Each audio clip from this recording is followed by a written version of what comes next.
What comes next for this committee and for Congress overall? I mean, okay, they have this testimony now. It's been very compelling, really great television, if I can call it that. But what do you do with all this?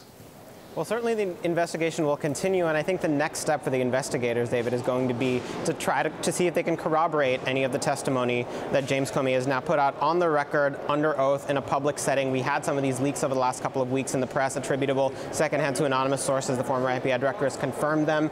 I think investigators' next step now is to see who can corroborate this, who else knew about this, if there are any witnesses, if there's any other documentation, and then for them to decide, whether this rises to the level of something something more problematic legally and who they should go after. We already know that members of the president's former staff or in some cases current staff, someone like Jeff Sessions, the Attorney General, and Michael Flynn, the former National Security Advisor, have been connected to this, have been sort of ensnared in this bigger picture. One very important thing, I should say, that Mr. Comey said was, in response to a few questions, he said he found there to be enough evidence to think it was problematic for Attorney General Sessions to continue his involvement in the Russia probe. He didn't say more. He said he could not discuss that in a public setting, but you can bet that some senators will want to know exactly what he meant in the private classified setting that's happening now.